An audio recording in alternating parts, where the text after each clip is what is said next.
105점. 제자들이 묻는 예수님의 기도는? 오늘 하나님 말씀은 누가복음 11장에 있는 말씀입니다. 11장에도 여러 가지의 단락의 말씀이 있는데 상반절의 말씀에는 기도에 대한 내용이 담겨져 있습니다. 11장 1절에 보면 예수님께서는 늘 기도하셨다 했습니다. 그러니 제자들은 궁금했을 겁니다. 예수님께서 무슨 기도를 하실까? 예수님의 능력이 기도에서 나오나?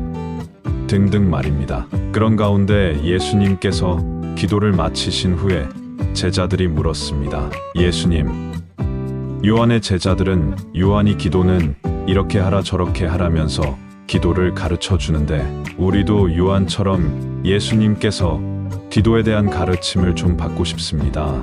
기도를 좀 가르쳐 주세요. 이렇게 말씀을 드리니 예수님께서 소위 말하는 주기도문이라고 합니다. 이 기도를 가르쳐 주신 것입니다. 예수님께서 가르쳐 주신 기도, 예수님께서 제자들에게 가르쳐 주신 기도의 내용이 2절부터 4절까지 기록되어져 있습니다. 첫 서두의 내용이 너는 이렇게 기도하라 이렇게 시작을 합니다. 첫 번째 구할 것이 뭐냐면 아버지의 이름과 거룩함에 대해서, 그리고 아버지의 나라 하나님의 나라가 임하도록 기도하라 이렇게 말씀하시는 겁니다.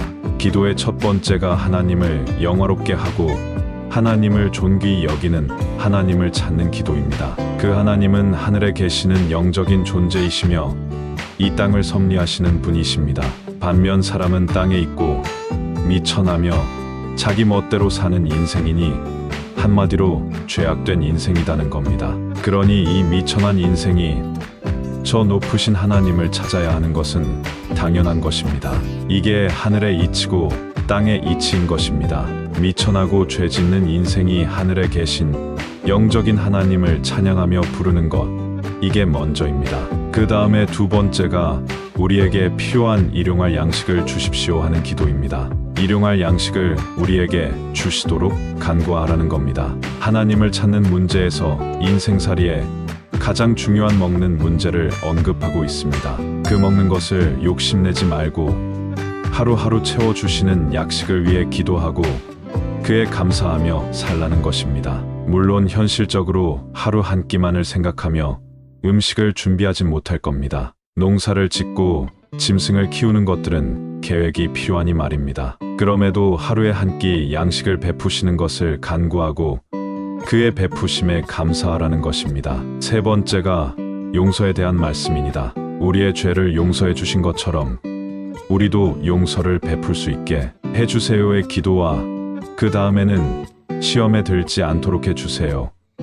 이런 기도의 내용이 담겨져 있습니다. 기독교 서점에 가시면 주기도문에 대한 책들이 여러 권 있습니다. 그 중에 좀 건전한 책 참고하시면 유익하리라는 생각이 듭니다. 책으로 좀 어려움이 있으시면 유튜브에서 검색을 해보시면 좀 건전한 주기도문 설교를 선택해서 들으실 수 있으니 참고하시면 좋겠습니다.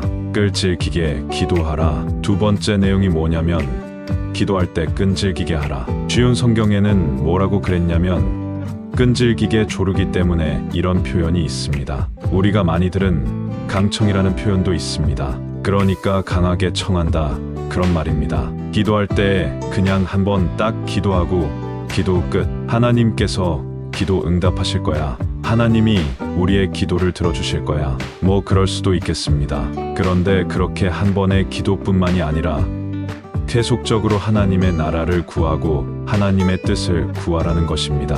내 삶에 필요한 것을 구하라는 것입니다. 마치 구하고 찾고 두드려라 그러면 언젠가는 하나님이 그 뜻을 헤아려 주실 것이다. 이렇게 말씀을 하면서 한 가지의 비유를 들고 있습니다. 인천 송도역 남인천 농협 앞 배짜마 카페에서 이종화였습니다.